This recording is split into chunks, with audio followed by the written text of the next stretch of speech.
They told the owner they wanted 100% uptime. The owner spent millions on redundancy, separate backs, new fiber, a private generator. Yet a single misrouted riser cable and one misconfigured handoff still brought the tenant to its knees. That outage cost weeks of productivity, eroded trust, and left everybody asking, where did our assumptions fail? Welcome to Built, Wired, and Secured. I'm Alex Morgan. In today's episode, we're discussing translating tenant SLAs into building priorities, what it is, why it matters, and what decision makers need to know to avoid costly mistakes. Joining me today is Michael Harrington as we break down real-world lessons, common challenges, and practical takeaways you can apply immediately. Let's dive in.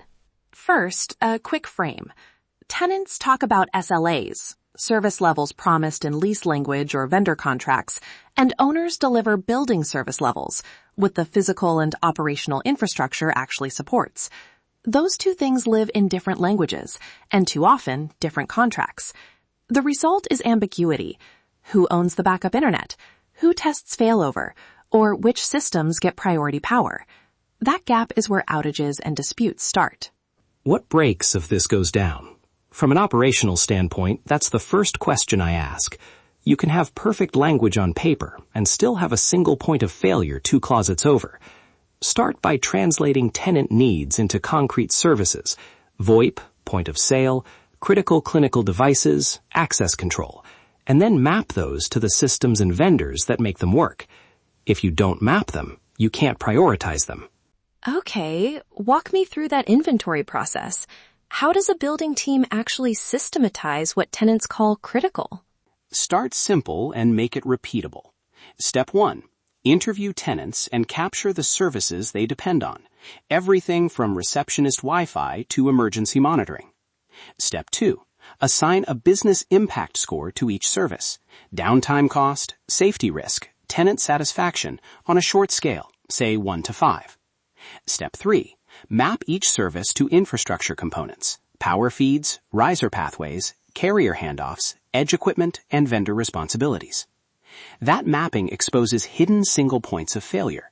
For example, 2 carriers that come in on the same rooftop pathway, or both power circuits fed from one transformer, look like diversity until they're traced back to the same upstream node. Score the likelihood and the impact, and you'll have a prioritized list tied to money and risk, not vague promises. So the inventory reveals the real weak links. Can you give a concrete example where a modest change avoided big spend? Sure. We had a medical tenant that rated their EMR access as a 5, completely critical. The owner planned to run separate generators and build redundant UPS lines building-wide. Instead, after mapping, we found that the EMR servers and the telecom handoff shared a single utility path outside the building. The lower cost fix was to harden that path and negotiate a scheduled proof test with the carrier and the tenant's IT, plus a simple local failover for the most critical sessions. It was much cheaper than full generator redundancy and addressed the actual single point of failure. That's fine until it fails, so test it regularly. Let's talk trade-offs. Owners face limited capital and lots of competing asks. How do you translate high-impact tenant needs into cost-effective infrastructure choices, power zoning, carrier diversity, backup communications, without overbuilding?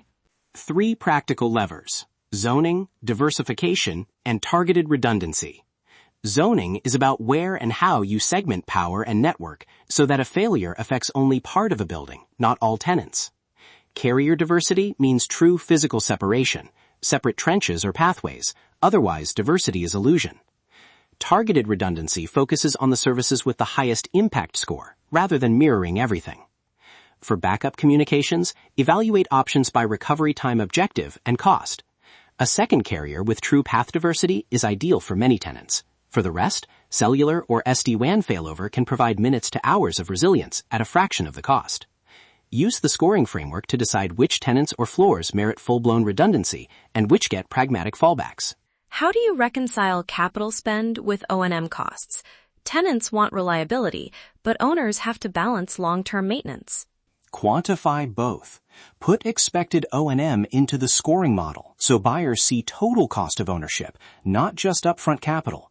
Start with a pilot, one floor or tenant class, validate assumptions and testing cadence, then refine.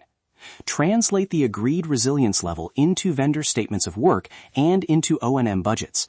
And remember, redundancy adds complexity. If you don't staff to maintain it, you just created more ways for things to fail. That leads into operations. You can build the right systems, but without clear operational ownership, they don't help in a crisis.